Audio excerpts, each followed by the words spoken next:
여러분 반갑습니다. 신베트 동물병원 신현덕 원장입니다. 오늘 이 시간에는 다산성 모돈의 PSY를 높이기 위해서 분만 간호가 중요하다. 초유 섭취량 관리가 중요하다는 얘기로 말씀드리도록 하겠습니다. 여러분 다산성 모돈을 갖고 있지만 PSY가 지금 24호도에 막 머무른 농장들이 많죠. 여기서 한번 튀어 오르려면 28도 이상으로 하려면 또 30도 이상으로 하려면 반드시 필수적으로 실천해야 되는 내용인 초유 관리, 분만 간호에 대해서 말씀드리도록 하겠습니다. 이 다산성 모돈, 우리가 이제 다산성 모돈 새끼를 많이 낳는 모돈을 다산성 모돈이라고 하죠. 근데 우리가 대부분 농장에서 가지고 있는 것이 다산성 모돈인데 성적이 나오지 않는 이유를 보면 관리가 뒤따르지 않아서 그렇다, 이렇게 볼 수 있겠습니다. 이 다산성 모돈의 특징을 보면 새끼 낳는데 걸리는 시간이 길다, 생시 체중이 낮다, 자돈의 균일도가 떨어진다, 두당 초유 섭취량이 감소한다. 여러 마리를 낳기 때문에 초유 섭취량이 줄어들 수밖에 없겠죠. 모돈들이 비유 장애가 늘어난다. 젖을 잘 못 내는 경우가 많다. 전에 무유증 증후군에 대해서 말씀드렸지만 다산성 모돈은 이 젖을 내는데 장애를 겪는 경우가 많다, 이렇게 말씀드렸고요. 그러다 보니 새끼들이 두당 젖 섭취량이 줄어드는 경우도 이렇게 많이 늘어나고 있습니다. 그래서 다산성 모돈의 이런 특징을 잘 살리려면 이 모돈의 개체 관리가 상당히 중요하고요. 이러한 문제점을 극복하지 못하면 성적을 올리기 어렵다는 것을 꼭 이해를 하셔야 됩니다.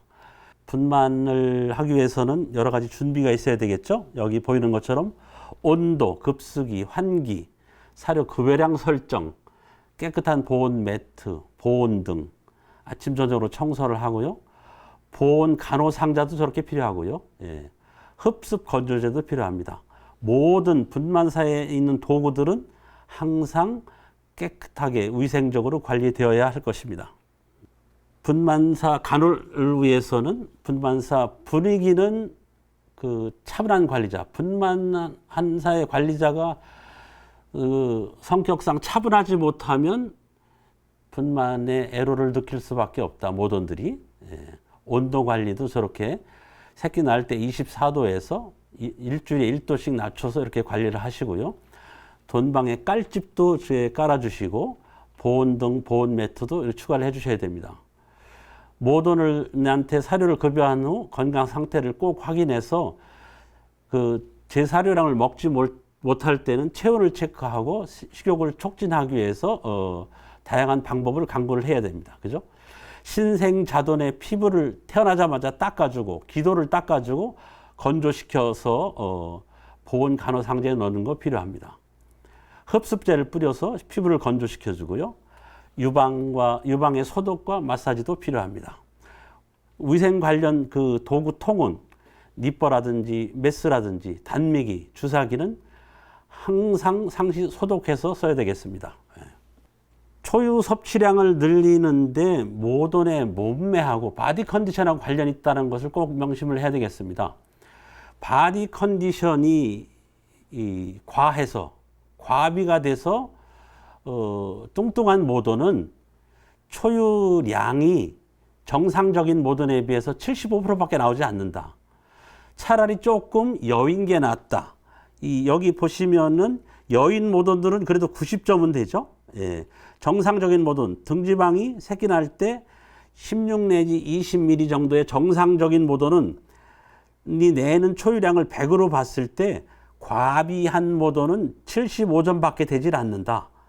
상당한 큰 차이가 있는 것입니다.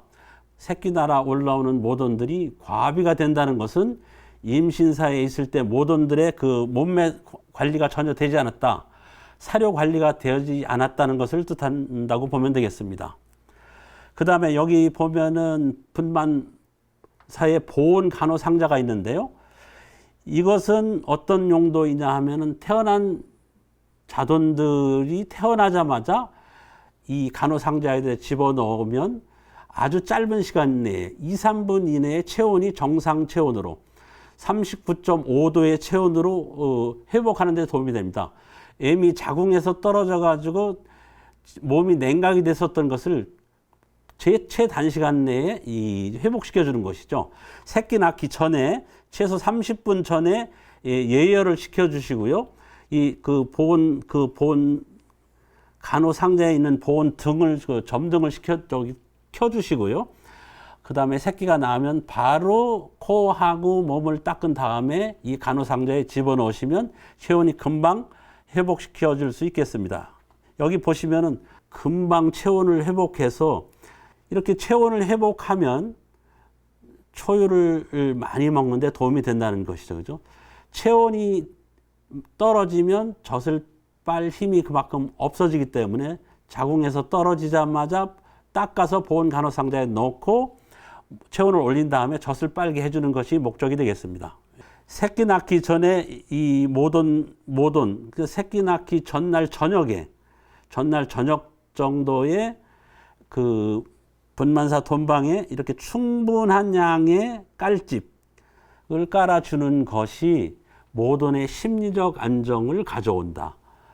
모돈이 스트레스를 그만큼 덜 받는다 이런 것이고요. 새끼들도 실질적으로 찬바람이 올라오는 것을 막아주기 때문에 모돈한테도 좋고 새끼한테도 좋다. 그래서 분만 간호하고 초유 섭취를 하는데 아주 좋은 그 도구가 된다 말씀드리겠습니다.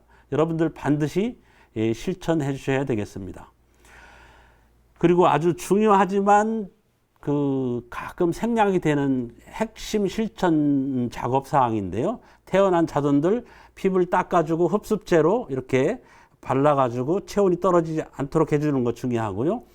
반드시 탯줄을 이렇게 잘 묶어주시면 지대실로 묶어주시면 여러분들 자돈 육성 비육사에서 볼 수 있는 헤르니아를 대부분 예방해 줄 수 있기 때문에 아주 필요하고요. 탯줄을 통해서 감염되는 균을 막는 데도 도움이 되겠습니다.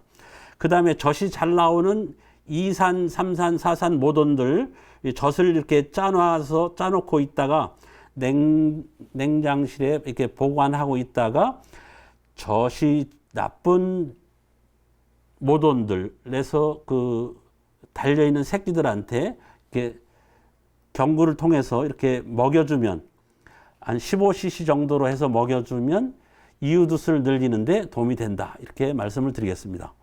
이렇게 초유를 받아놨다가 허약자돈한테 먹여주는 요 작업만 해줘도 이유두술을 0.5도 늘릴 수 있다는 얘기를 하고 있습니다. 태어난 자돈 중에서 체중이 1.15kg 미만을 저체중 자돈이다. 기준은 1.15kg 미만을 저체중 자돈이라고 하는 건데요. 1.15kg 미만. 이런 자돈들은 저렇게 저체중으로 태어난 자돈들은 피부에 주름이 많습니다. 주름이 많기 때문에 훨씬 추위를 잘 타게 되거든요. 저체중 자돈은 이렇게 보온 상자에서 40도씨의 그 온도를 정해놓고 45분간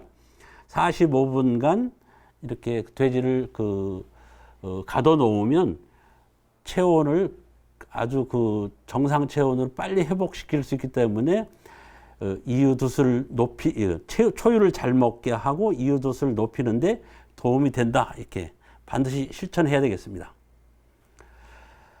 여러분들 이 사진 보시면 어떻습니까? 이런 농장을 많이 보게 됩니다. 깔집도 없게 되고요. 모돈이 저렇게 지금 새끼를 낳고 있는데 자궁에서 이렇게 떨어졌는데 관리자가 빨리 돼지를 집어들고 기도를 닦아주고 피부를 닦아주고 보온 간호 상자에 넣어야 되는데 이런 상태로 한 15분, 20분만 방치를 해도 체온이 1도, 2도 순식간에 떨어집니다.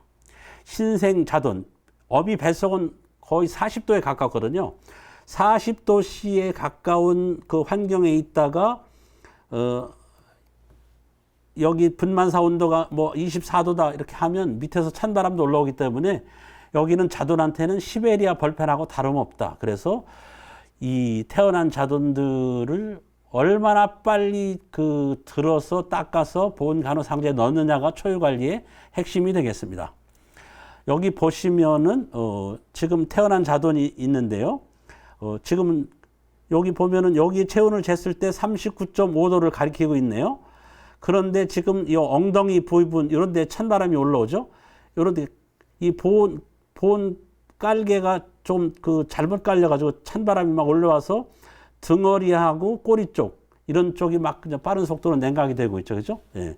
이렇게 되면은 몸의 에너지를 잃기 때문에 젖을 빨 힘이 그만큼 약해진다. 이렇게 볼 수 있고요. 이런 자돈, 아까 태어난 자돈이 빨리 관리를 하나 가지고 시베리아 벌판에서 이렇게 잠시라도 있게 되면 이렇게 전신의 에너지가 다 소모된다. 그래서 지금 콧주둥이를 비롯해서 복부, 다리 이런 쪽에 냉각이 된 것을 볼 수 있죠. 에너지 결핍되면 젖을 빨 힘이 없다. 초유를 못 빨게 된다. 결국은 설사도 하게 되고 호흡기도 잘 걸리게 되고 결국은 사고로 이어질 수 있다는 것이죠. 태어난 자돈을 얼마나 빨리 닦아서 말리고 초유를 먹게 해주느냐가 중요하다는 것입니다. 예. 그래서 초유 섭취량을 두당 최소 250g을 먹게 되면 그 자돈은 성장률이 생존율이 높아진다. 이렇게 얘기를 하고 있습니다. 태어나서 자돈들 한 번 먹을 때 초유가 15cc 내지 20cc를 먹게 되는데 그래서 한 20회 정도를 잘 먹게 되면 그 자돈은 정상적으로 초유를 먹게 되는 것이고 크는데 문제가 없다. 그런데 태어나서 초유를 못 먹게 되면 걔는 사고 당할 확률이 높다. 이렇게 말씀드립니다. 예. 여기 보시면은 초유 섭취량이 300g 이상만 돼도 생존율이 아주 높은 거죠. 그죠? 사고율이 그만큼 낮게 되는 거니까요. 초유를 100g 미만으로 먹게 되면 이렇게 거의 60~70%의 자돈들이 사고를 당한다. 이렇게 표로 나타나 있습니다. 그러니까 초유를 최소 250g 정도 이상 먹게 되면 포유자돈 육성률이 그만큼 높아진다. 사고율이 그만큼 낮아진다. 이렇게 연구한 표가 되겠습니다. 이런 자돈들은 지금 애미 배 위에 올라가 있죠. 이런 것들은 초유를 빨지 못해서 기운이 없어서 나 살려달라고 하는 표시인 것이죠. 이런 자돈을 보고 냉장고에 짜놓은 초유를 먹이지 않는 그런 농장은 새끼를 잘 키워낼 수 없는 농장이 되겠습니다. 초유가 아까 짜놓은 차유를 한 15cc 정도 빨리 이 자돈한테 먹이는 것이 최대의 보약이다. 이렇게 말씀드리겠습니다. 예. 여러분 농장의 복당 이유두수는 몇 도입니까? 지금 많은 농장들이 이유두수가 10도에서 11도 사이에 머물러 있습니다. 이유두수 12도를 넘겨야 PSY 28도가 가능하고요. PSY 30도를 하려면 이유도수가 13도는 되어야 됩니다. 다산성 모든의 PSY는 분만 간호와 초유 섭취량에 대부분이 달려있다. 이 내용을 꼭 명심을 하시고요. 분만 간호와 초유 관리에 지금보다 더 신경을 써주시길 바라겠습니다. 아무리 낮은 체중으로 저체중으로 태어났어도 그걸 살아서 태어났으면 살려야 여러분 농장이 살아날 수 있습니다. 분만 간호와 초유 섭취량 관리를 통해서 충분히 살릴 수 있습니다. 다음 시간에 뵙겠습니다. 감사합니다.